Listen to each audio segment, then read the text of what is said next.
And we're back. FLF episode something. I'm not too sure. It's me and the guys 2012, tonight. Dan, 12 teen we're teen.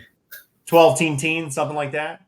Mm-hmm. So tonight we are going to be talking about a secret society known as the Leopard Men Society. It is a something that happened in probably still happening, but we'll get to that later. But it's a secret society in Africa. Um, before we start getting into the meat and potatoes of it all, I do want to bring up a random update from earlier this year. I spoke about John or Jim Harbaugh. Yeah. They had the self-imposed. He's the Michigan college football head coach. He had a self-imposed suspension earlier this year, and the team went out there and they held up the number 4 because they were all in support of his coach who suspended himself. It's a Mm-hmm. weird thing. Well, turns out he's getting an actual suspension this time. He was involved in a sign stealing thing where his organization there's debate, plausible deniability that he wasn't part of it, but apparently they were stealing signs by sending over the last couple of years by actually sending somebody to the games to film them, to take pictures of them. And what's really kind of strange about this is so the person they were doing, his name is Connor Stallions, which Mm-hmm. is I'm nominating for cool name of the week. Is Did that you the say Connor Stallions is stallion either or? a Stallions with an Oh, not S. like stallion, not like onions. No. This Okay. is not Stallion with the horse. Like this is Gotcha. this is a B movie action star. This is Right. like the second role Arnold ever gets type name. I'm a big fan of that. But this dude was dressing up as like the other team, and he was just hanging out on their sideline. They weren't doing it just to big opponents. They were doing it like the small like schools that they played to make money off of. Right. So that's a fun one. There's no telling how it's going to play out. They could end up missing out on the college football playoffs. So, how does sign stealing go with? You're talking about football. How does sign stealing work with them? So college football is a little bit different than the NFL. Right. They have like literal signs that they'll hold up. It'll be like red, green, or blue, and then they'll have like words that go with it. And Yeah. then there'll be coaches on the sideline kind of doing the baseball thing where they're like scratching their nose and touching their ears and Yeah. stuff.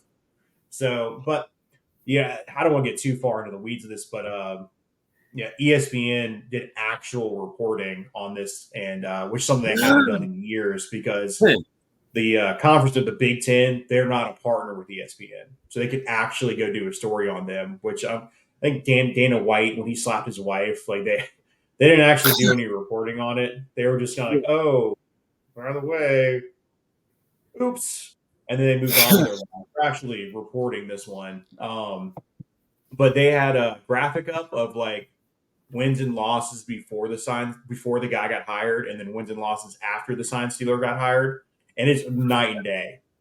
Oh, So really? they not only were they good at it, but they were using it to their advantage in an effective way. So they're raining on their parade. But it'll be interesting to see what the team actually does now that there's a real suspension. Yeah, will they come out holding their little 4 fingers up in support of their coach or not? We'll find out. Yeah. Right. Um, and I then knew with baseball it's a lot easier because they would just bang on trash cans. Yeah, oh that's yeah, man, that's one of the truly great travesties is that the year after that broke, that was the COVID year. So there weren't any fans out there to relentlessly heckle the Astros. So they got a year off to kind of cool down. They had And, plenty of players though that were ready to hit them. I know that like during the preseason they were getting nailed. Like every time a new team came in, it's just like good to see you again, throwing at your kidneys, basically. yeah, well, that's baseball, man. It's such a silly thing. It's just, Yeah. well, we can't actually do anything, but I'll throw this rocket at you at 98 miles an hour and see what happens. Yeah. Well, out So, of all of the travesty and the injuries, the pigeon that Randy Johnson hit probably is the worst out of all of them. oh, Either that is a truly it's either astronomical, like it's freak either that accident. bird or when Tommy Lasorda attacked the Philly Fanatic. That one was good too. Do you remember Yeah, like about that. you remember like he had a dummy of Tommy Lasorda that he was playing with and dancing with, and Tommy beat the crap out of the Philly fanatic and the dummy of himself. Yeah, I mean, I'll tell you, dude, that's a ballsy move attacking a Philly mascot. Absolutely. That's a Those different fans type of fan base. Did you ever hear about Hitchbot? No, I don't know what Hitchbot is.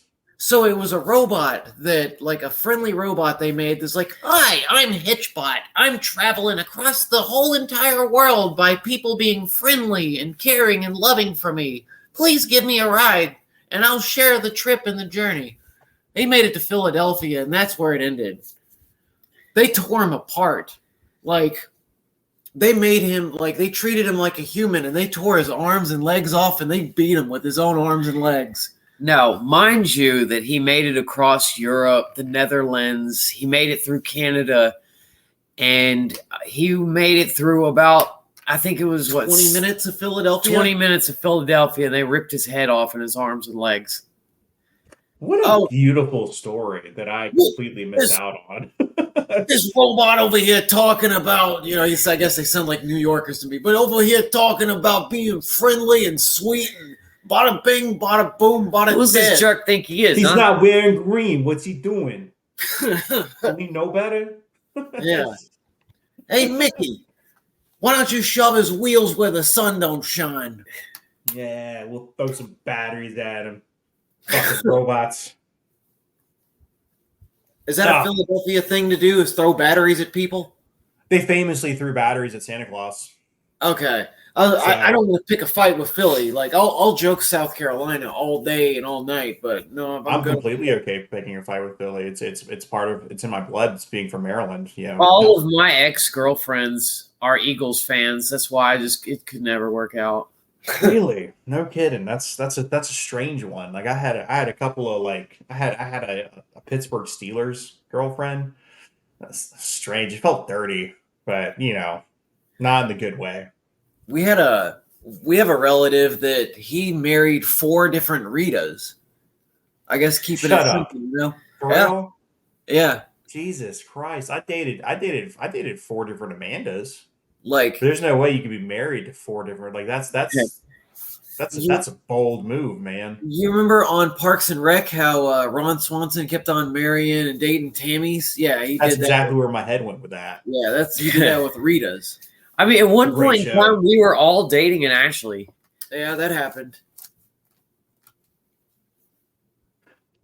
Dead air. Shout out to Mike Shore. So the guy who wrote one of the I shouldn't say exclusively, one of the head writers for Parks and Rec, this guy named Mike Shore, huge baseball fan. He's got a show called The Podcast with him and his buddy. They just talk about baseball. And I know that like for a while they had a segment where they were just opening 90s baseball cards and just reading off their names because it's ridiculous names. But he also did The Good Place, and I think he wrote for The Office. And then I want to say he did Community. So like this pure genius when it comes to comedy and at least making me laugh. So.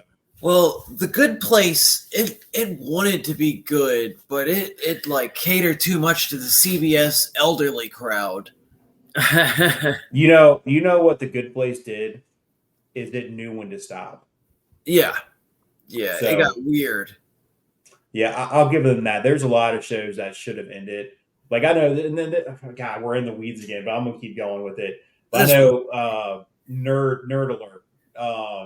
I shouldn't even say Nerd Alert. This is fucking awesome.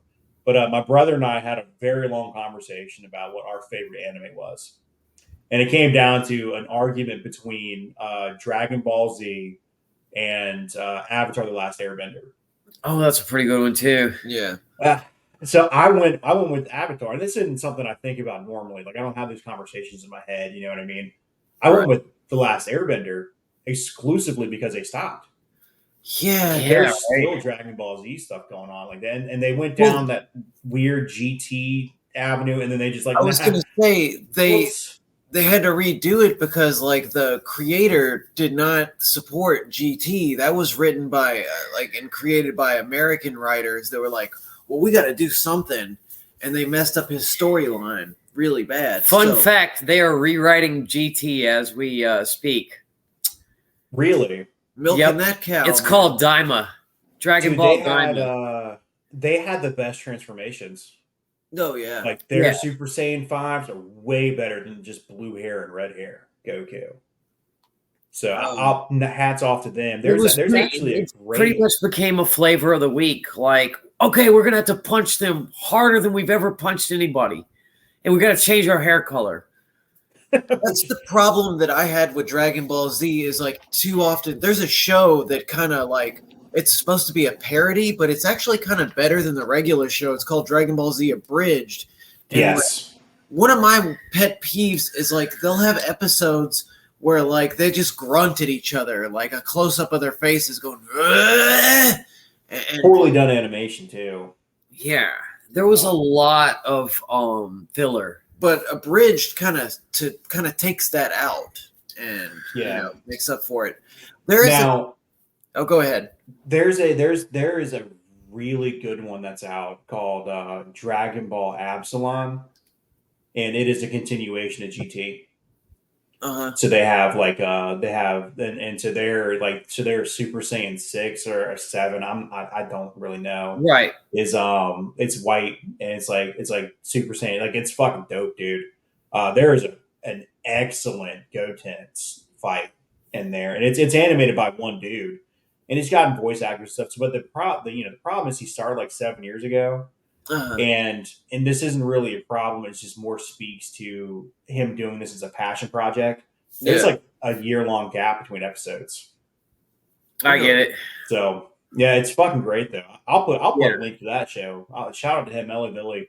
But Yeah, email me that. There's a the evolution of Dragon Ball Z. So like watching them transform and fight the Saiyans, where it's flashing like black and white, and like all of a sudden like rocks are flying all over the place, and now it's like blue, done.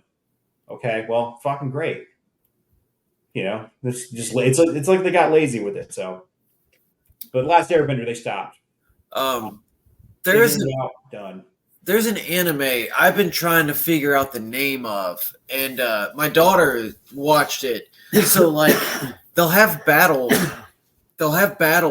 and they can either battle in the real realm, or the guy can take them and bring them into like a fantasy like dream world. I think he goes inside their heads, and he'll Yeah, go you mentioned that. Freddy Krueger style. If someone knows, like anybody out there in the world can figure out the name of that one, I really want to get back into that. That was a good show. I want to show John too. Yeah. I know I We'll was have to, a fan of like Attack on Titan, Death Note, and Full Death Metal Note. Alchemist. Death Note was fun. Wasn't Death Note was another one that knew when to quit. Yeah. Now they made a movie out of that. That was Oh yes, okay. it was awful, absolute garbage. Or like an entire fucking series of anime into an hour and a half, dude. That's old ass. But given They wasted Willem Dafoe. Oh, that's yes. bad. You only get- all right. I can't do this while I'm Wonderful. talking to you. I'll do that later. I'll send that over to you at some point. Well, I did want to introduce a new segment to the show. Oh. Let's start the show. So we'll call this one "Good One, Bad One" for now. We can brainstorm ideas on that. Okay. So for this show, I want to do something like, hey, something we saw that we could have improved on, something we could have done better at, and we can even put somebody else on the hot seat for all I care. I don't give a shit. We'll work our way through this because it's brand new. I'm going to start myself. So the good one I have is twofold. My wife and I celebrated our 11th anniversary just recently. Very Yay. nice. Quite the accomplishment. So shout out to the lovely and talented Miss Bridgers. And then I ran a 10K, which is a Very pretty nice. big deal considering. I mean, 2 years ago I was walking with a cane. Yeah. That's pretty dope, dude. Absolutely. And then for the bad one, dude, I have been slacking in my role this week anyway. I've been slacking on my roles, like just in the household in general. I found myself a couple of times going like, man, I'm not as involved with my wife and my kids as I should be. So I'm doubling down on that this week. I'm gonna be fucking dad supreme, and we're gonna go all out this week. So that's my goal. You guys got anything positive, negative you want to share in this segment? As far as good one, I have started working on my art again, and I fell right back into it, like riding a bike. But that's kind of one thing that I'm going to definitely focus more on, is spending more time on my visual arts mediums. Bad one is being a lot of lackadaisical, spending too much time not doing anything, not being productive. That's a good It's one, dude. so easy though and comfy sometimes, just not want to do a thing at all. Oh, it's absolutely easy. And granted, we all need those breaks. Yeah, Oh. absolutely. Now, John, are you painting? Are you drawing? What you doing? I started a sketch. I was sketching out Miles Morales. Okay, fantastic. Shout out to that movie. I know we talked about it pre-show. Wonderful, wonderful movie. I'm going to definitely do a really thinking about watercolors as far as when I color it in. But I priced some iPads because the iPad Pro and the Apple Pencil is on par with the Wacom tablets as far as digital drawing. But the thing I like about it is there's so many different mediums that you can recreate with a tablet. You know what I'm saying? You can make it look like watercolors. You can make it look like oil paintings. You can make it look like anything, and you can combine them. It's just digital canvases are so. I mean, don't get me wrong. I love physical art mediums, and I love oil paints most of all. I cannot wait to get my hands on a good set of oil paints and get to it. But Yeah, I think digital would be also something I could spend, because there's so much mess involved with art too. right. Well, it's like cracking an egg. You got to crack an egg to get And it's you know what I mean? Right, but you need so many different types of brushes. You need thinners. You need paints. You need canvas. Canvas alone is outrageous. Oh yeah, like that's why, like, when you're talking about going on the digital medium, that it makes it so much easier. And honestly, I like a lot of the tricks and techniques that you can use with digital art too. Absolutely. Because when it comes in the art in the family, fruit fell very far away from the tree with me. Like, I swear to God, I cannot draw symmetrical people. That's why everybody's like, "Oh, his art's so free and like it's interesting." No, I just can't draw like one hand that looks like the other hand, so I'll just put like a mailbox or like a planet on fire for the other hand. It's just simply because I can't draw 2 feet. So, Yeah, that's a weird hang up to have, dude. Yeah, I mean, you just can't draw the second hand. Like, no, I don't want to. I'm sorry to laugh at you, man, but it's good. just tickles me, man. Oh, side note, we were talking about going and watching a live LARPing event. Yes. I saw some videos where you can take like different types of foams, and you can even use yoga mats and like the mats that you put in the floor of your garage and make costumes out of it. Interesting. So I found one in North Carolina that's in December, and I would like to go to that. I will say that I just got into their Facebook group. I haven't made contact with anybody. I don't know how it's going to work, but I will say that I do not have the skills to make an outfit that would fit in with these kids. Or Oh, we kids. could do They're that. not kids; they're adults. My wife could do it, but it's going to be some work. So that's one thing. Like, we have to study what they're doing. We have to look at how they're planning to play the game, and then we have to be able to blend into it. Check it out.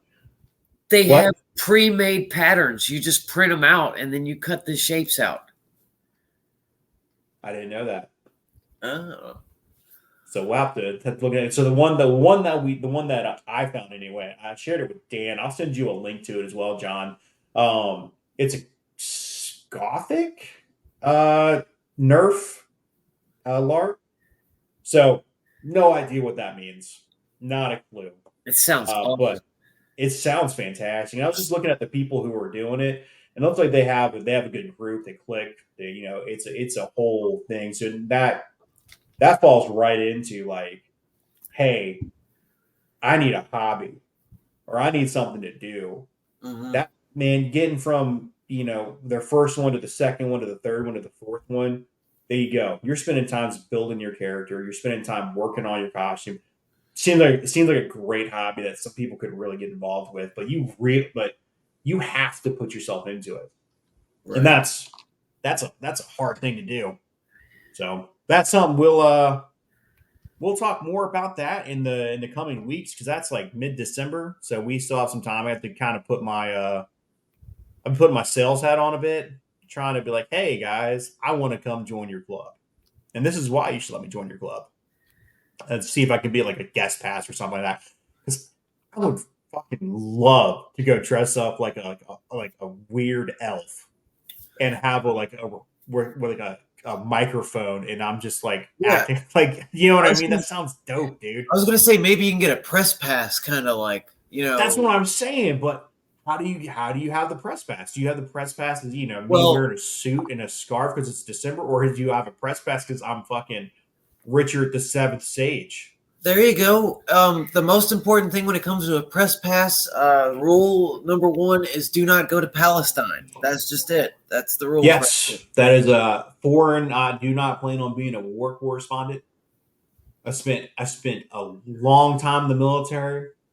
Didn't fire a gun. Well, didn't fire a gun in combat. Didn't get shot at. Didn't have to go to any of these weird war-torn places.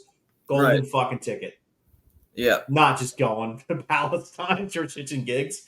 Yeah. So, I never was in the military. Soon, man.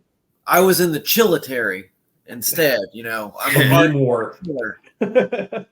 Yeah, I'm a veteran of the meme war. That's true. Man, well, Dan, do you have anything for good one, bad one? So I've been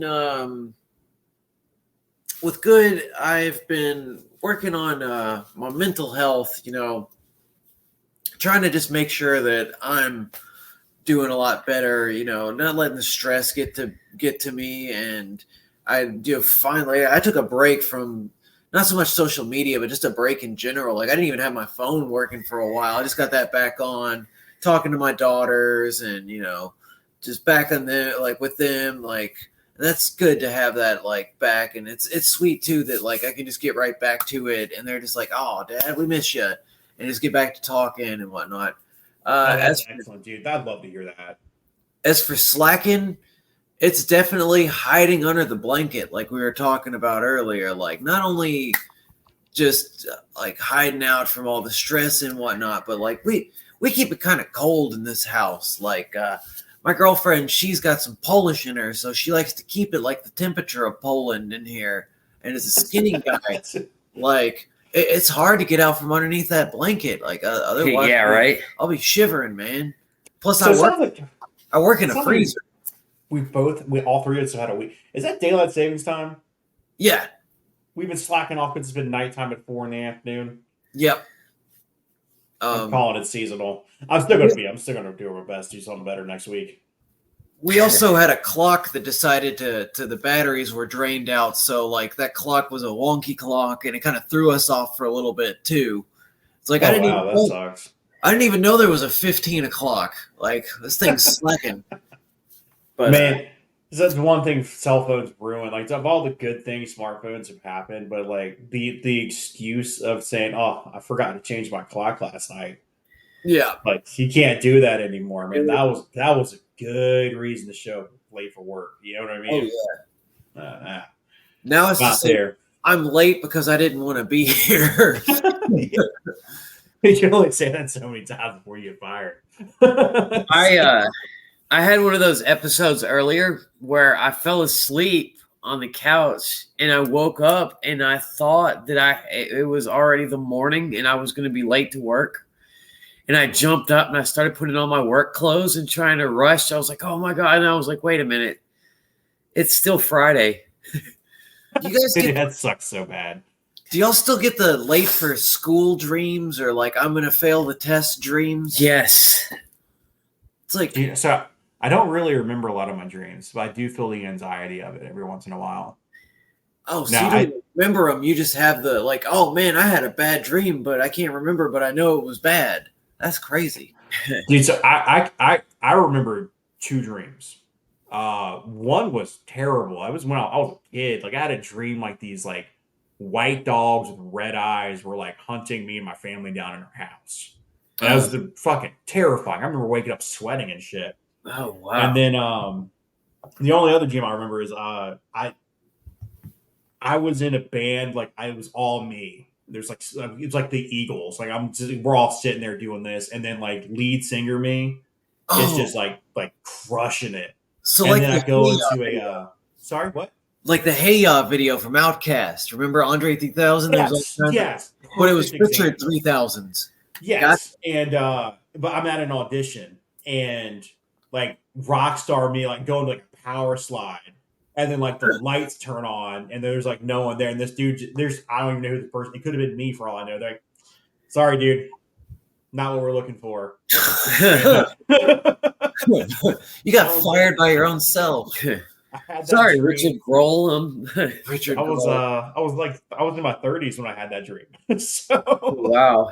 Dream 1, I'm like 9, 10, maybe 12, I don't know. And then dream 2, 20 years later.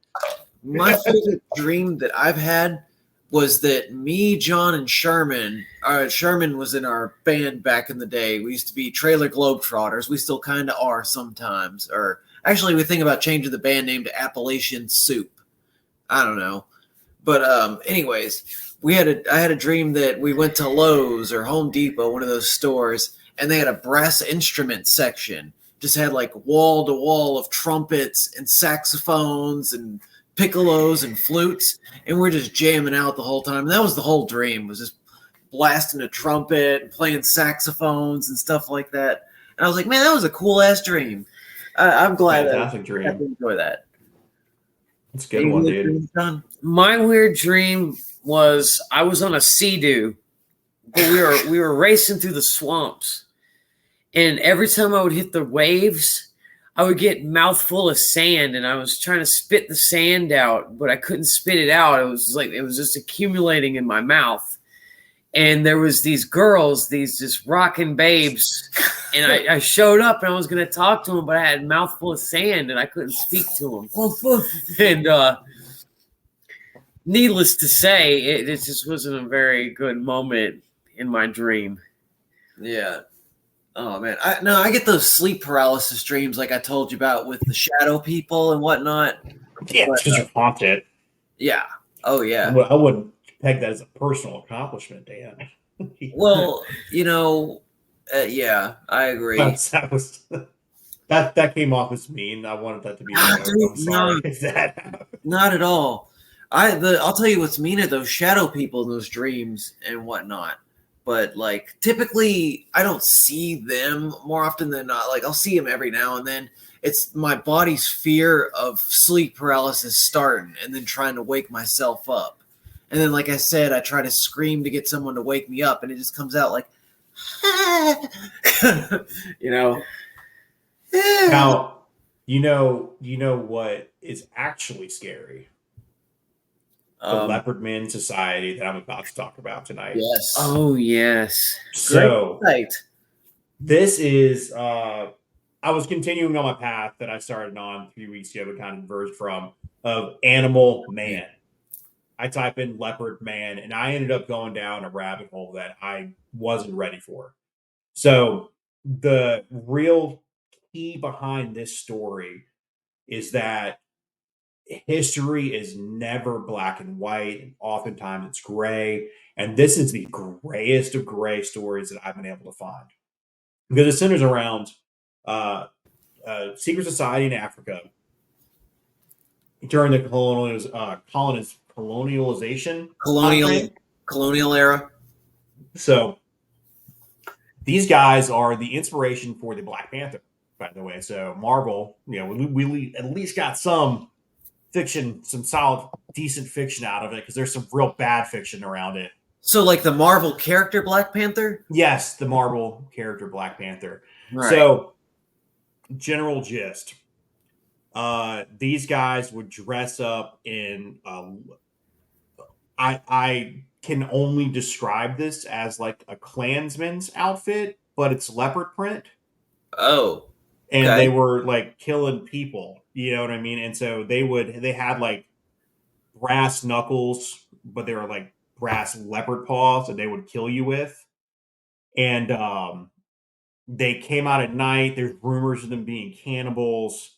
And after they would kill someone, they would leave leopard prints to throw you off the scent. Now, there is a lot of conflicting information because on one side we have stories coming from to people who were running the Belgian colony, Uh-huh. and on the other side you have kind of like a washing, like, hey, these people weren't just killers; they were freedom fighters, but they were also just murdering motherfuckers. You know what I mean? Like, Yeah. there's got to be a truth in there somewhere. And so some of the sources I found for this were written in like 1915. Some of them are more modern, and the That's modern, one thing. Yeah, Sorry, go that's one ahead. thing I noticed is in the notes you sent me. It covered like 40 years.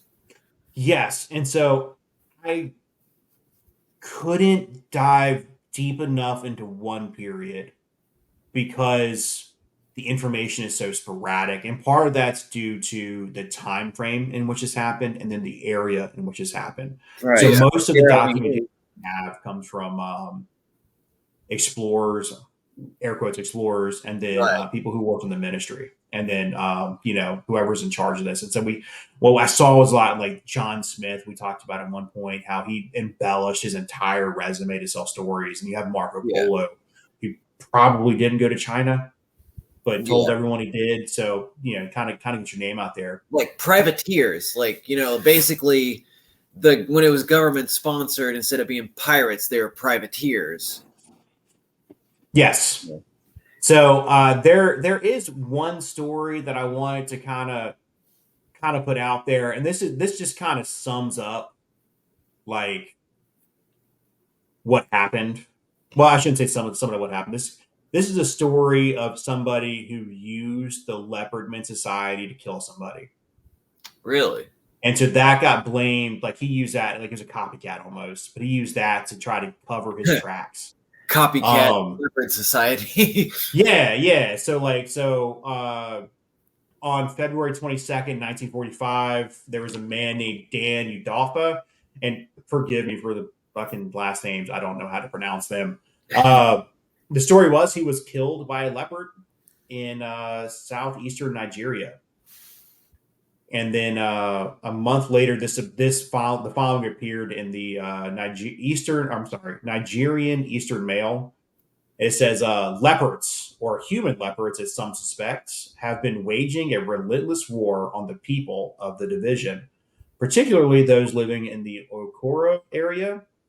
Again and again, the people have appealed to the government for help. They have wailed for a long time, but no help has been forthcoming. Day after day, reports are made of losses of several lives due to the ravages of these ferocious animals. Nobody knows what the government thinks of this state of affairs. And recently, the houseboy to the court's messenger, Okan Basie, was attacked and killed while he was near the riverside. The people are like sheep without a shepherd. So, immediately reading that, they're saying that the government's not doing anything. This they've been doing shit for like 40 years at this Yeah. point. So it's kind of like hard to say there. And then some of these, this is 1930s, 1940s shit. So some of these words, they're a bit tricky to work around. So Uh-huh. I'm kind of do my best here. But Right. what we do know is, so this appearing in the newspaper, it caught the attention of one of the higher ups, a dude named Frederick K or Key. Spelling was different in the articles I read. he had the body exhumed, did an autopsy, and found that he was stabbed at least twice by either a very crafty leopard or a person with a knife. See, I saw that the knife or the leopard knife is 3-pronged. Yes. So it's meant to look like a leopard scratching down at you. Right? Raw. So I've seen those in some like older kung fu movies too. I believe there was a Bruce Lee movie where one of the masters used something similar to that. Oh, like a 3-prong kind of claw thing that they would fight with. Didn't they sometimes keep them on like a chain or something like that too? Yes, I'm basing that off of Kung Pao Enter the Fist. Come to think of it, that was that was the movie that Was overlaid. what dubbed over? Yes, Yeah. had one that of those. Oh, it was my Goldberg Ducks. Well, did you? It was one of the best like kung fu movies I've ever seen. It was a comedy / kung fu movie where they had the dudes with the axes, Right. and then like the old lady who smoked cigarettes relentlessly was like kicking their asses and stuff. Was that Kung Fu Hustle? The Kung Fu Hustle. Yeah. It's a good movie. Science. Yeah, that's a beautiful movie. Not trying to get us off track, but just from what I was reading, like just being caught with one of these knives. It also said one of those medicine bags, the Barfima. Yes. And also just wearing leather print at all could land you a felony during this time. That is something that we'll get into in just a few minutes. So I don't want to get too far off of, but yeah, they passed some laws that were extremely oppressive, and it probably led to more killings. Before the horse. I thought that was really interesting. Well, and you said y'all are saying this all happened in the 30s and 40s? Between 1890 and maybe 1935 or maybe 1945. Well, this throws out my theory that the government wasn't helping because the Nigerian prince was too busy sending emails to give his fortune away for iTunes cards. Well, this was during the Second World War, Dan. We don't know what kind of technology they were hiding from us. Well, that prince was very busy. We know that's for sure. But sending snail mail. To go back, if we're gonna go ahead and go back and start, where is this located at? Where is some of this terrain that some of these? Is it like desert? So this is it's plausible that they were being eaten by leopards. So there is going to be some bush. I don't know the terrain of Nigeria. But Africa is such a big continent, it's hard to say. Correct. Nigeria. Let's take a look. Nigeria, I want to say that it's kind of looks pretty green to me, dude. Grassland. It's maybe not jungle, but it's grassland. Along the coast, they're bush leopards. So, yeah, it's pretty green to me, dude. They have a dense rainforest and savanna. So, it's a good combination right there. But back to this dude. So he shit, I lost my place. Hold on 1 second. Yeah, so this dude basically just the kid he murders the dude, right? He stabs him, but he doesn't kill him right away. He tells everyone he got eaten by a leopard, and then he like doesn't let anybody see him. Like he is quote unquote takes him out to a native doctor to be seen, and then just keeps him in his house. But eventually, like the government's like, nah, dude, this seems kind of weird, and they arrested him. And then his whole like thing was not to fight it, like fight the charges. It was basically I have a good alibi, and it was to talk to his several wives to confirm that he was in there. And he said something. This is some cold shit. So his senior wife said her husband had threatened to kill Udafa before the murder, and he would later take her to his grave, where he showed her the fake leopard pad prints, where he said that a leopard always dances on the grave of its victim. So that's pretty fucking hardcore there, man. But that story was just a random story that's out there, and that's just a dude who told like took advantage of the lore to try to get away with murder there. Right. And I wanted to point that because some of the plot holes here. So the origins of them all. So they there was conflicting reports, and that's something I'm going to say a lot over here. So that some say that it's kind of started out in the early 1980s, and some of it's distorted. The theory is that these are loosely based on colonial distortions of rituals that point back to the use of leopard skin, and then some local legends about them transforming into animals. Mm.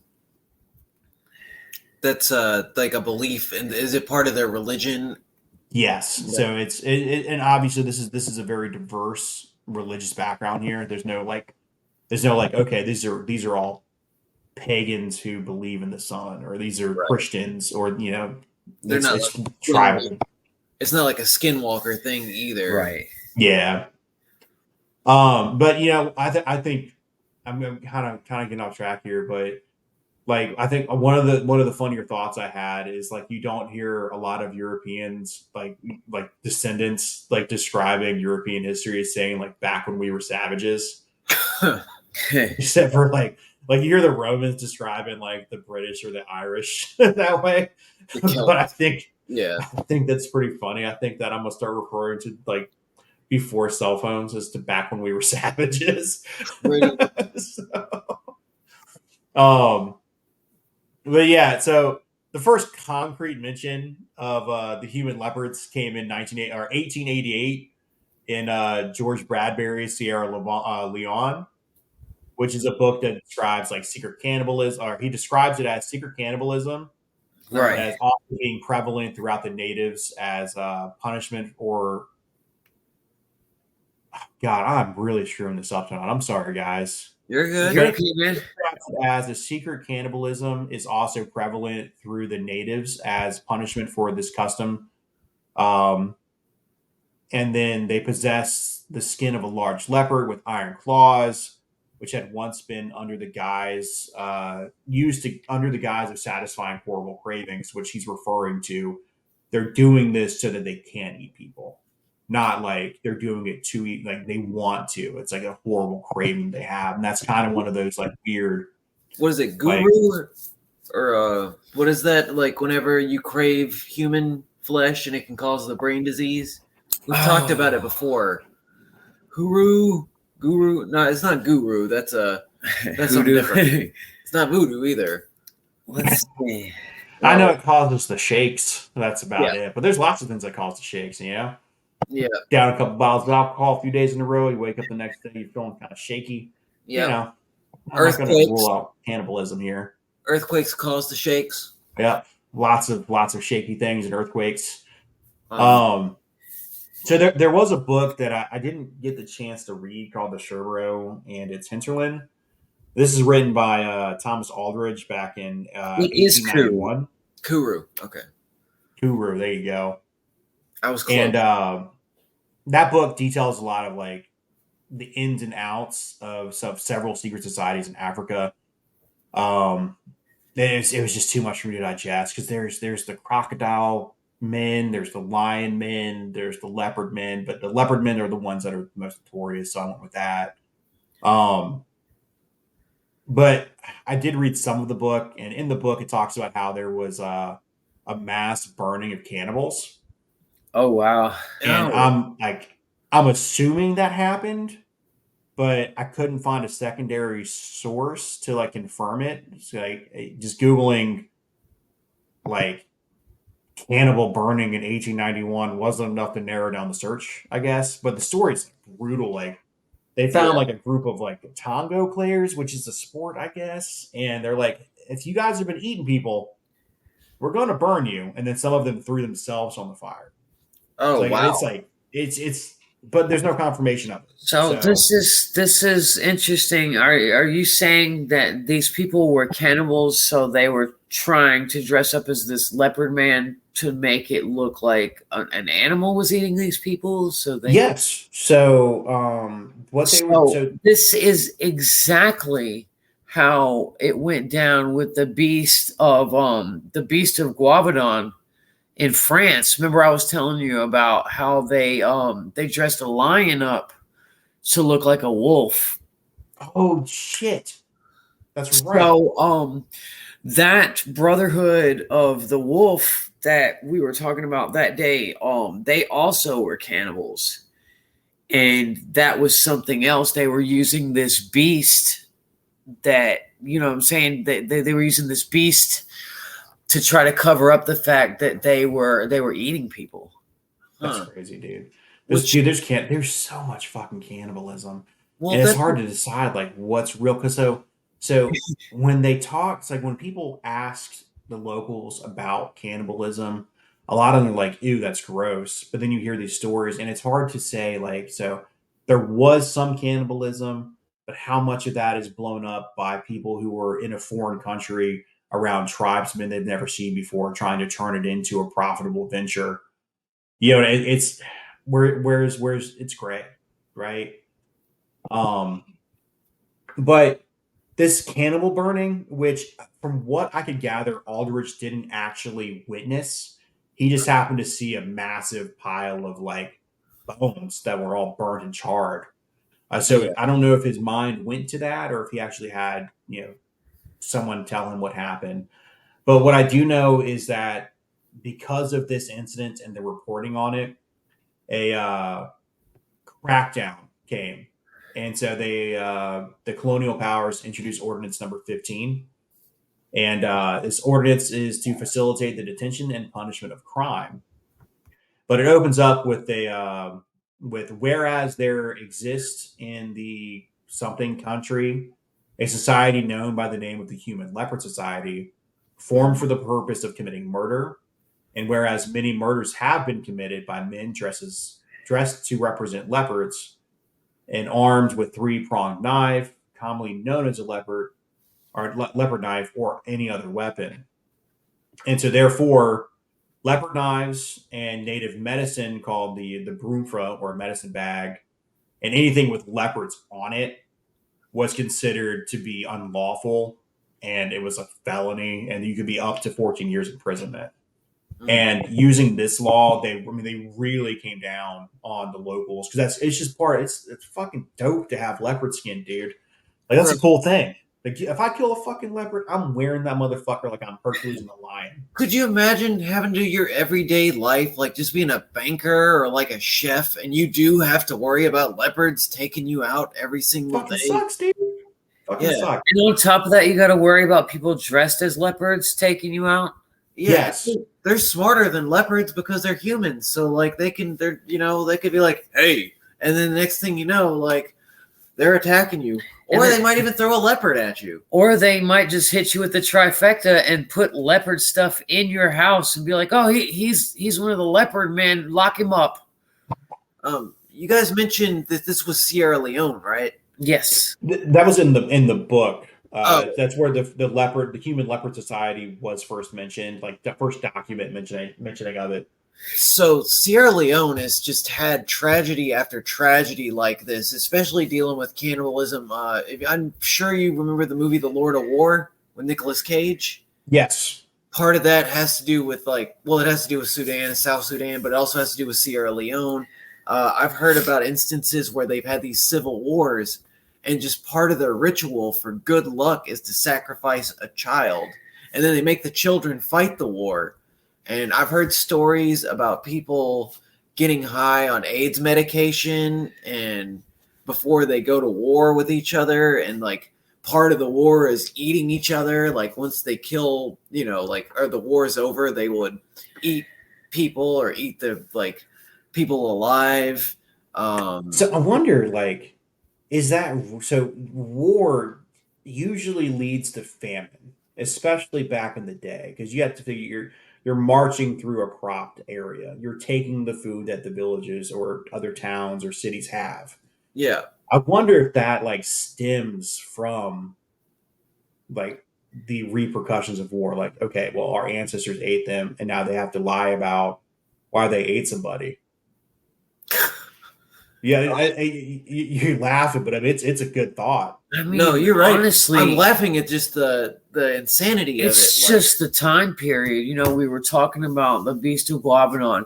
We're talking about the Leopard Men, even the Donner Party, who in this time period went from the region in the United States. They followed out in, what is it, the Oregon Trail. They ended up stuck in the Rocky Mountains, and I think out of 75 people, 14 survived. All of It's them consumed crazy. humans. yeah, You gotta do what you gotta do to survive, man. So, nah, it fucking yeah. It's sucks. just part of I that don't ever want to think about period. cannibalism. Right. And I'll be honest with you, dude. When I started this, I wasn't expecting cannibalism. I wasn't. This isn't the road I want to go down, but it's fucking everywhere in the story. And So, the colonists, they can't even like act like they're completely innocent of it too, because you had the Roanoke settlements. There was cannibalism going on there. Like, I think Jamestown had some early cannibalism. You know, like you said, whatever you got to do to survive, I guess. Moby Dick, the real story of Moby Dick, like those guys had to result a lot of brutal. sailing stories, like early sailing, had to deal with cannibalism. You are right, John. That is kind of just a trend of that era. It's just the turn of the century Although, trending. we are talking about the 1930s. So Before we had Wendy's chili in a can, we had to do something. but I Now, mean, and I like, well, was it? Were they dressing up like leopards because it was made illegal? So it's like, oh man, I got to get my cannibalism on, man. So whatever I got to do, what eats people? Oh, we got a lot of leopards that eats people. Bingo, bingo. so I mean, just the idea of fucking killing somebody and then like a cartoon like sticking down like leopard paw prints. Like you know, how, like you walk backwards Oh for the deep yeah. trachea. You know what I mean? Like Mhm. it's fucking cartoonish, dude. And it's it would be hilarious if it wasn't like a real thing that happened. So when this law gets passed and they really start like cracking down on people, and yeah, I'm kind of jumping all over the place, but like so this is 50 years before the story I just told you about the guy who was just using them as a cover, right? Right. So this is like, oh shit, somebody dressed like a leopard and fucking murdered somebody. We gotta do some shit about this. And the only real parallel I can kind of make with this is some of the actions that people in Iraq were taking when we were, occupying Iraq. Like there were some real fucking crazy people out there, and Yeah. they were fighting back against occupation. So I imagine that some of this, like guerrilla or in this case leopard, warfare. You know what I mean? Leopard warfare. That's good. But this is also where I started to really see like the divide happen right here. So it's like going forward, it's either colonial news and or propaganda, or it's they were freedom fighters. Yeah. And so, but like I said, there's just some weird shit in the middle. So like, and this is from an article I found in a Travel to War magazine. I don't know the credibility of it all, but the author says so during the colonialization era between 1908 and 1960. Congo's local structure of power changed as the Belgians created a new system that made local leaders upset. In order to defy this new order, those leaders and the Ntoya, which is another word for leopard, members teamed up and carried out numerous murders of Belgian colonial authorities using the same tactics that made the Belgians believe that the killings were committed by leopards. So, this version of history, they were killing people, they were killing the Belgian officers, they were killing people who sympathized with them, and then they were killing people who they were going along with the Belgian rule, right? Belgian's version of the story, they were just murdering fucking kids and shit. So this is during this is Belgium, and this is their colonizing. Is this during the King Leopold era where they were stealing all the gold and the diamonds, and that's kind of where they gave area ended up. I don't know King Leopold's era. I know the story, but I don't know the time frame. I wouldn't be surprised. I wouldn't be surprised at all. I mean, there's got to be some overlap there, right? Well, Um, Belgium wasn't known for My having a thing lot of is- colonies, but they were the most ruthless out of the colonies. The thing that I'm just like, how did they not piece it together? Okay, this leopard is out here eating specifically this group of people's enemies. You know what I'm saying? Who'd have thunk it? but you don't tell stories about that happening, right? Like those stories don't go back home. You know what I'm saying? You don't see like it's you can't tell people like, hey, we're over here occupying this fucking country, and they're dressing up like leopards and they're attacking us. You know, like those stories don't get out. That's just not the way it works. It's like how like we it took somebody leaking that's like the stories of Guantanamo Bay for us to find out about it. Right. Well, it could be used as propaganda for like, say if like they have a country that's divided on what's going on with that they could have been using that to kind of maybe propose a war to fully take over that country or something like that too. Well, so this era of history, the colonization, it was, hey, we are going there to help bring stability and religion to these Yeah. people. Wink, wink. We're gonna get rich as fuck. We've You know what I mean? So we've done that with stories about the Middle East and saying there's a bunch of sheep fuckers over there and stuff like that. There's not a bunch of people over there fucking sheep all the time. no, it's just a means to dehumanize things. You know? And, Yeah. Right.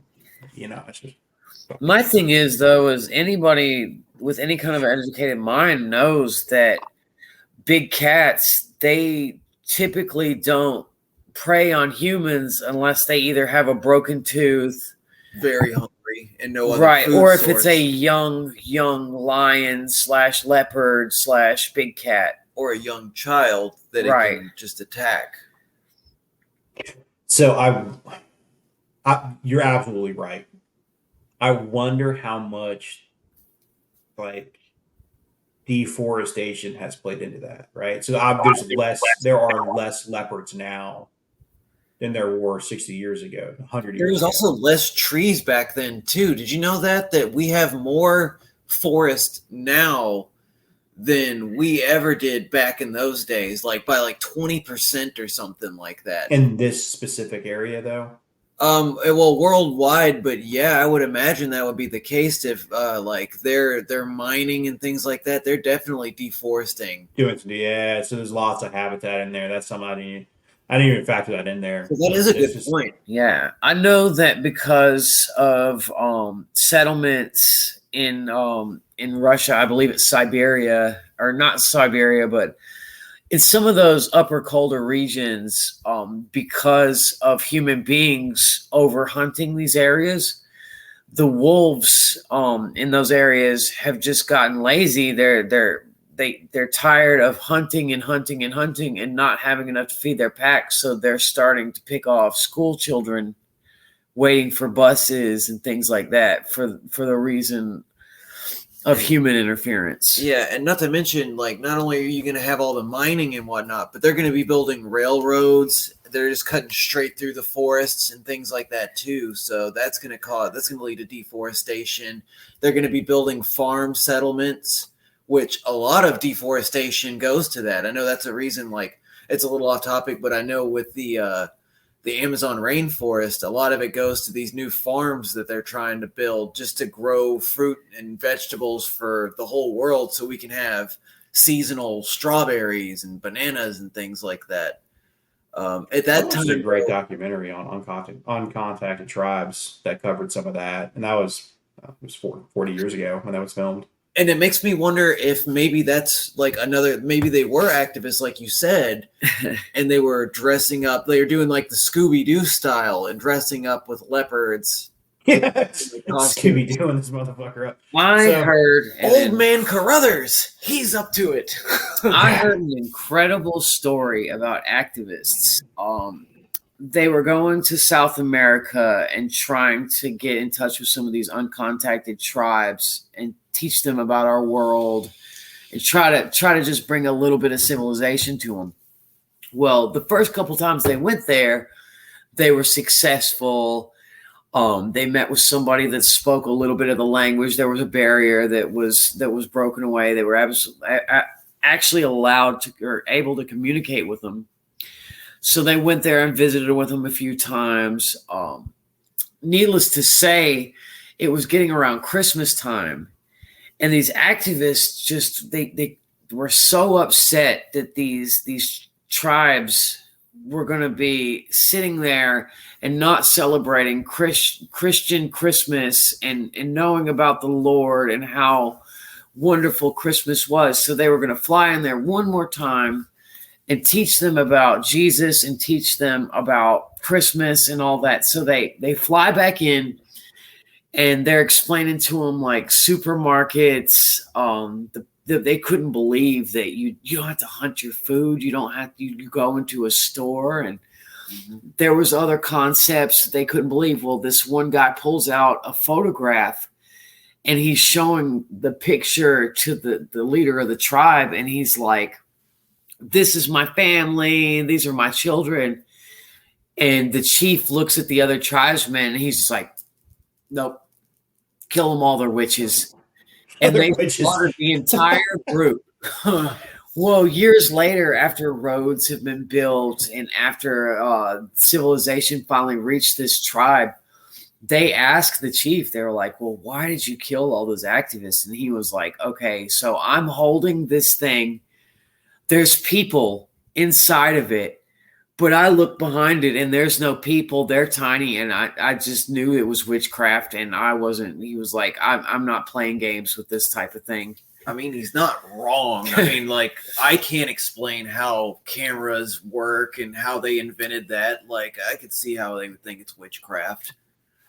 Well, considering like how many people have died because of missionaries, it's nice to hear that a couple of them got some revenge on them. You know what I mean? Like, Oh, yeah, most definitely. even if it was something like, oh God, witchcraft. And there's so the irony of like how many people were killed because witchcraft was in the Bible, and then to have these people killed because they think they're witches. Yeah, It's like a reverse Uno. You know what I mean? Yeah. They teach them the religion, and then they like it's foiled upon them. Like, yeah, oh man, all these tribes have ever known is that when they run into other human beings, people die. That's all they've ever known. So when they see something like that, they're just not even taking that chance. What's like the uncontacted tribe of North Sentinel Island? Part of the That's reason the one that murders everybody, right? Yeah. Part of the reason why they don't want people to come back and contact them other than like a couple times getting attacked is one of those British guys was obsessed with their genitalia, and he wanted to take photos and measurements and like different like drawings, everything he could do around like the men there and their genitals. Like he would like basically take a selfie right next to it, and he would measure each guy, and like it was just basically an excuse for him to fondle a bunch of dudes. And they're all kind of like, "Hey, we don't like this." And then, so after that, like anytime people were coming around, they would, like you said, they would start throwing the spears and trying to kill them. Here come the ball fondlers. Fondlers, yeah. The only appropriate reaction to that. Spears. Yeah. Shooting people with arrows littered with fucking venom or some shit. So the what was I? God, we're so good. We're so good about getting off topic, aren't we? Well, we were talking about political activists. We were talking about we were getting into the deforestation part of it. What are some other theories about why this was a thing?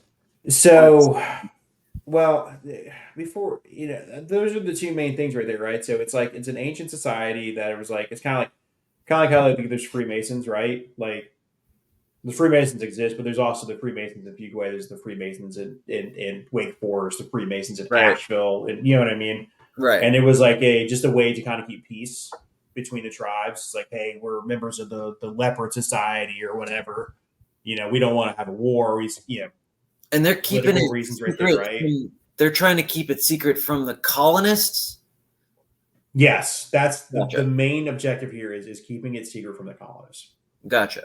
Okay. And then I imagine there's, like any type of club, you get caught up in like hierarchy. You say, well, no, I'm really the king here. I imagine there's some of that infighting where shit happens, right? And you're fucking killing somebody. And there's some more stories here, but like, so going back to the split, so they're only killing Belgian people, which is kind of like, fucking who's Superman's the guy or whatever, right? Yeah. And then there's the this is from a book. It's a 1915 book. It's from Kenneth James Betty. This is a extremely long title. It's The Human Leopards, an account of the trials of human leopards before a special commission of the court, with a note on Sierra Leone, past and present. Sounds like a Panic at the Disco song. Jesus fucking Christ, dude! There's error. Their book titles were not good. No. It's like that. Their entire commercial was the book cover. So, yeah, this dude describes like, so this is 1912. This is the same time frame that like the law start cracking down. There's one where he talks about like a 7-year-old girl who was killed in 1912. Then 2 days later, another small girl, 12, was killed, and then earlier the following month, like a 12 and 13-year-old were killed, and like all of these deaths were like they were first attributed to bush leopards, but then the evidence given by various witnesses suggests that it was they were killed by the secret society. Right. And because this is coming from a book written by somebody in Belgium or for Belgium, we can't. It's an unreliable. It's reliable, but it's unreliable. We can't tell, right? Like, do they just want to take out the leaders of the tribes? You know what I mean? Because that helps them gain control. So it's fucking tough right there. But like, I do know that like when you listen to this stuff like right here, like they took out all these people. It's kind of reminiscent of like the Satanic Panic or the witch trials. Yeah. There's even a story where like they accuse somebody of murder, but then they leveraged him. This dude got he got like the magic card because he was accused first and caught first. Yeah. Now he can flip, right? So he flipped and said, well, these 3 people, and then these 3 people, and then these 3 people. And so it spread out, and there was like 20 people that ended up getting just like the caught witch for, like, trials. 2 murders, right? So a few years later, there's a story where 30 people were killed, and then they blamed it on the society, and then the colonists arrested between 300 and 400 people, including like several high-ranking chiefs, and then I think out of those, 108 people got killed. And then some backstory right here. This is all before 1930. Did they arrest any leopards? I hope that they set some traps and murk some of these fuckers. I will say leopards, top 5 scariest cats of all time. I'm not fucking with a leopard. No. So there's one of them. So in one trial, they talk about how like they called one of the witnesses up the stage, and this is where we start seeing some of the inside stuff. There's not a lot of inside detail, but it said that the initiation to the secret society, you would have to get branded on the butt. It's like where you could cover it up with some type of symbol. I didn't find a picture of any of the symbols. I didn't find a description of the symbols. During a time where people publicly bathed outdoors in rivers. Right. That's the mystery behind it all. Is this actually what happened, or is this what they want you to believe? And that's, it's right there. But so after you got branded, you were then asked to kill somebody by one of the higher-ranking members in the organization. Then after the murder, you either had to eat the meat raw, or you had the option of eating it raw or eating it with rice. And it's just okay. It's why not, right? Yeah, you're already. Don't worry, I'm about to break it all down for you. In for a penny, in for a pound, There was, Okay. yeah, it's, you got to eat with your boys, you know? You Right. don't just go So into a leopard society by this is yourself. this is my digestion of this whole thing. So, in a world without social media, more than a couple people who like to dress up like leopards and kill people came together in a pre-internet era. Um, but they were soon dissolved because one of them decided that they like to kill children and eat them. One decided that they wanted to kill their enemies and politicians and eat them. And the other one was just a lunatic. But because of branding themselves in a way, and because of the time period and being exposed to public nudity when bathing, they made a law against this, and it became a prison sentence to even carry anything that resembled leoparding. Leopardum. Three So guys walk into a bar, huh? they're so busy trying to eat each other and like whatnot. Why didn't they just eat the cats? You know, eat the leopards. You know what? I'm willing to bet that a leopard puts up a better fight than a fucking teenage Somebody, girl. somebody had to kill a leopard to get the fake claws, anyways. Yeah, well, that's true. This is post brass age, Yeah. bronze age. So we do have some blacksmithing in there, Dan. See, the thing is, the difference is if I see a leopard, I'm going to be paralyzed with fear. And paralyzed. And I'm not going to be able to literally. escape it. It may eat me. But if I see a person with homemade leopard claws dressed as a leopard, they're going to kill me because I'm going to be paralyzed with laughter. That's, that's Are you weird. part of the Leopard Society? If you are not, then you will be able to resist this ball of yarn and this shiny jingly key. Oh, he is the Leopard Society. How do they get the memo? Hey, bro, you leoparding? I'm a 33rd level master leopardry. Yes. We don't run the world, but we do run this tribe. And I'm killing everybody. Oh yeah. It's fucking such a weird thing. But yeah, that's like, yeah, it's It's it's such a all wild tale. fucking muddy, man. It's And up. then there is this story which I'll let you kind of take your. I know where my mind went with it. So like, this one's about an uncle and his nephew. So the nephew dies. The uncle was the only one found in the room with him. Apparently, the uncle was a member of the society, and during one meeting, like the group, like they needed to intake some blood.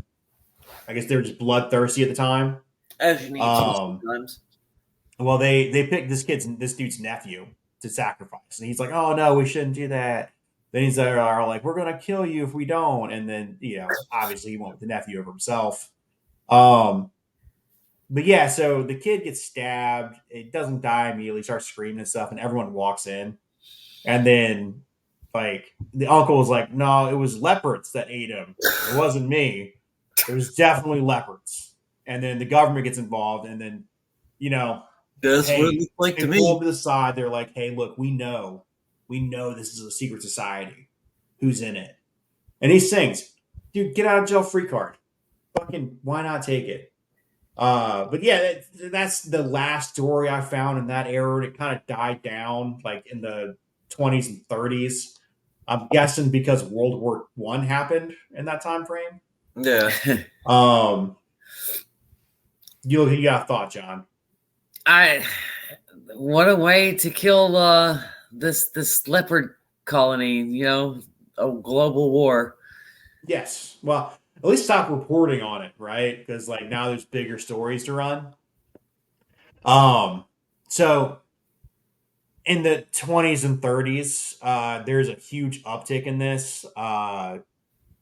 It's like it's kind of hard to say because this is when we start seeing some like cartoons come up and we start seeing Tarzan novels popping up. And one Tarzan novel, it's Tarzan versus the Leopard Men, Tarzan versus the Leopard Queen, which, and then there's a Tintin magazine a cartoon strip or maybe a book. I don't know.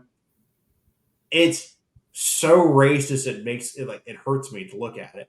But this is like 1930s racist. You know what I mean? So Yeah. it's pretty out there. Oh yeah. And so it's kind of hard to say. Okay, so Tarzan comes out. It's it's you got a white dude in the jungle fighting black dudes trying to save their culture or whatever the fuck it is, right? Does this story like speed up the stories that are coming out of Belgium because people read it and now it's a story, it's popular, it's out there? Or is it like were they just revolting because like, hey, we know there was a war, we know they have weaker forces, let's just start trying to take back our land or something like that. It's interesting.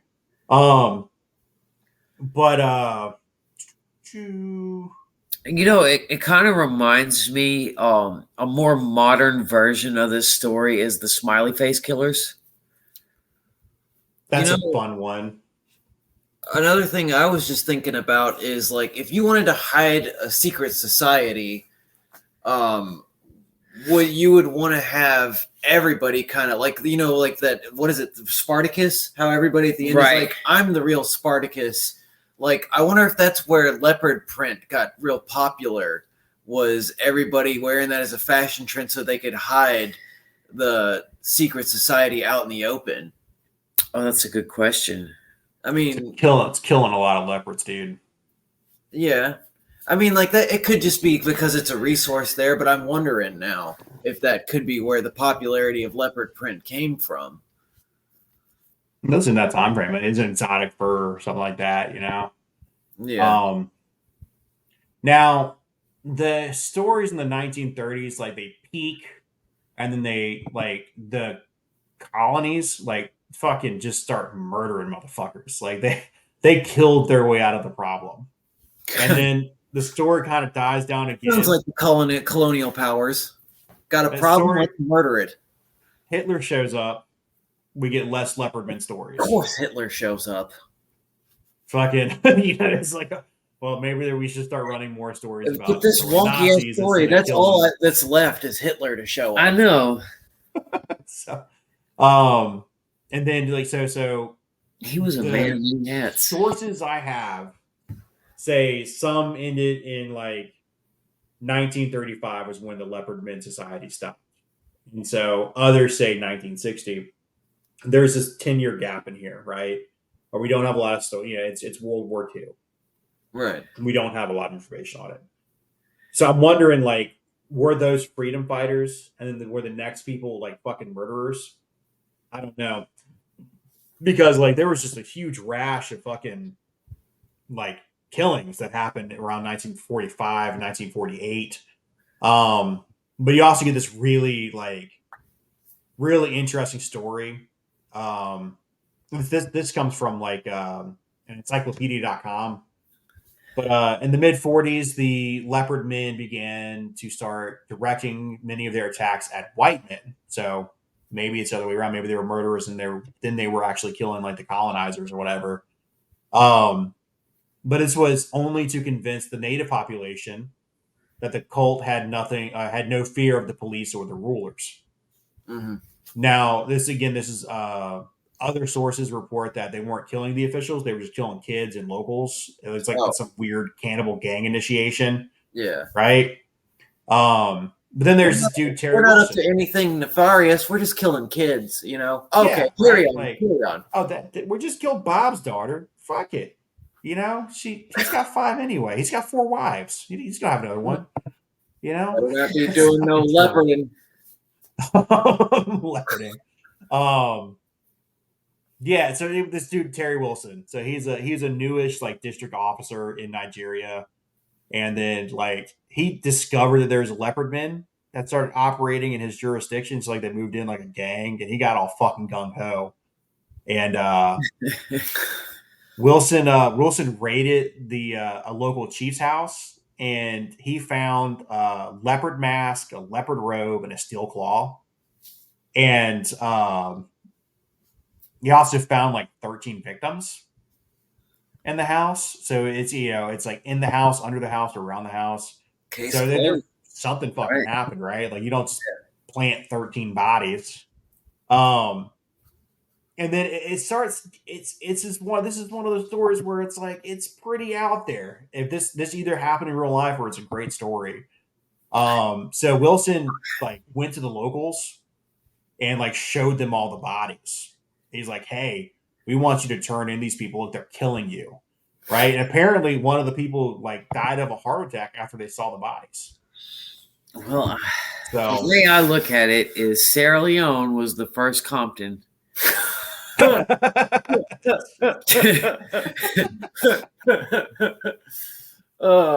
So much drama on the LBC Leopard Beach colony. Right. Well, so Wilson called in an additional 200 to 300 officers, and they were just gonna fucking hunt down some leopard people. And like so, in response to this, one night the leopards sacrificed a female victim inside the police headquarters, and then managed to get away without being seen. Like Reflexes. they fucking sacrificed several members and like sacrificed several people in broad daylight. They even tried to assassinate this Wilson dude, and several other people. Like so, and then like to bring to the closing, what happened was Wilson sent some dude out as bait. Like, hey, we know they're operating in this area. You go out there. And like, this poor fucking kid got beat to death, but he stabbed somebody. Like they fucking stabbed somebody. They found him with a bloody knife. He wasn't stabbed, so they knew he stabbed somebody. So their whole mission was to go find whoever was bleeding. Right? Seems not exactly the best Three Stooges show, but I mean. Then this man moved to the United States and was the grandfather of David Blaine. Oh, Jesus Christ. That would be a hell of an origin story, wouldn't it? Anybody who can murder people inside the police station and vanish, they're definitely magician. Yeah. Yes. This has been a roller coaster ride of a story, man. I tell you. Tonight's episode's been brought to you by Fancy Feast, by the way. let me finish this dude just fucking saved the world, right? Yeah, please. So you got they track this guy down, and one of his people like finds him, and then Wilson himself goes in and shoots the guy in the chest. It wasn't one of it. That to me screams, "Hey, I'm fucking taking credit for this shit." You know why? Because I'm the boss. And well, that was like the last domino that fell, and so they arrested 73 people and then killed 39 of them, and then a bunch of them like just rotted away in prison. And that's when the last reporting on the Leopard Men starts happening. Coincidentally, this is also when they start decolonizing the area. How do you even come back and like try to make a civilization after all of this? I don't know, dude. That's vicious though, man. Like that's like they're all the Wolverines on crack. Oh my god. So, I know one thing. So this man was either arrested or killed, and then the leopard men suddenly stop. They definitely had their man. Guilty as charged. Yes. There's no more leopard men. There's no leopards stopped killing people magically on that day in 1947. So that's the weird story of the leopard. Not complete story of the Leopard Society, but there's some really cool artwork that's out there. Like there's a more modern day version of it, and there's a famous statue of like a leopard man standing over a woman, and he's like about to murder her, right? And in the painting, there is a group of white people in the museum, and then a group of black people playing tug of war over it. And I think it's beautiful because one side of this, the people who are from that area who want to make sure that the correct history is out there, kind of don't really bring up the whole they murdered a bunch of 12-year-olds. And then and then the other side, they probably killed way more people than there were actually in the society, because that's how you today. You know, because I don't think there were 73 people Oh involved in. man, would you say it stopped around 1957? They moved to the United States and suddenly sent Zodiac letters to the police departments. Yes. I was gonna say, like, it must have been a terrible time to try to be a serial killer in Sierra Leone because, like, you got everybody over there, like, doing something, some type of killing and whatnot. Everyone's got a bit. Yeah, taking credit for what you would do, anyways. But there's a lot that was there. I tried to narrow it down. Man, I was really hoping that this would be like Gator Man, but god damn it, we weren't that lucky. This is all cannibalism and social political issues. Are you kidding? Like, how did this story slip through the cracks? Like, how come this hasn't been covered on YouTube? Like, we're breaking ground here, I feel like. So I did find a couple of Tarzan episodes that like there. So apparently there was a live action Tarzan.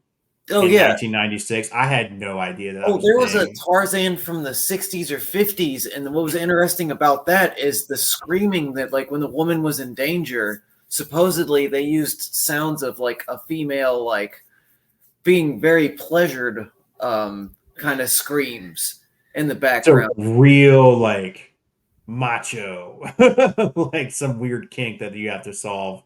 Yeah, shows. Yeah, that was in the 60s though. That hey, where did you get that canned scream from? Ladies in Love Volume 7. Oh, that sounds like Daddy-o. Side note too, Flipper, that dolphin noise, that actually wasn't noises that dolphins made. That was a rodent that made that sound. It's a bird. It was a prey. I thought, oh yeah, that's right, it was a bird. Yeah. I saw a kiwi screaming earlier today on the internet. Birds are weird, bro. Oh yeah. Birds are real weird. Owls. What'd you say? Frightened of owls. In fact, I want to do a future episode on how owls are the gatekeepers for the spiritual realm. That's a fun one. I'm cool with that. You know, gatekeeping owls. I feel like the play Cats should have been based on this story instead of whatever Cats is actually about. This is way more interesting. Yeah, I don't plan on watching Cats or knowing what Cats is about. I know they made that movie where the girl was like weirdly like licking herself, and I don't want to see that at all. That's gross. They had like real balls or some shit. I don't care to see that. But that's a nasty image in my head. Yeah, so I've been running in the morning, and I have seen and heard some fun things. So I'm running. I live in suburbia, right? There's not, it's not a big city. It's not rural. It's kind of in the middle. And while I was running, I was hearing noises, and I heard an owl. Like while I was running, I heard an owl in the distance. I was like, "That's creepy as fuck. That is super weird." And I can only imagine like you go into a different country, an area where you're not familiar with it, and you hear the animals at night. Mm-hmm. Like I want to say it was a bit like a fawn, like a baby deer, kind of chattering off in the distance. I heard the owl, and then I was looking up at the sky. I saw it too high to be a satellite star, maybe, but the star like flickered. Yeah. Oh, we see that. That's weird. I'm like, okay. Yeah. Hey man, you imagine just going somewhere else and all of a sudden the natives start dressing up like big cats and start fucking eating people? There's no way I'm getting paid enough to do that. I'm on the first fucking plane or boat or train back to fucking Belgium. Yeah, absolutely. That's a fucking strange one. But yeah, thank you. That's the horribly depressing story that I had for you guys tonight. Oh, that was fantastic.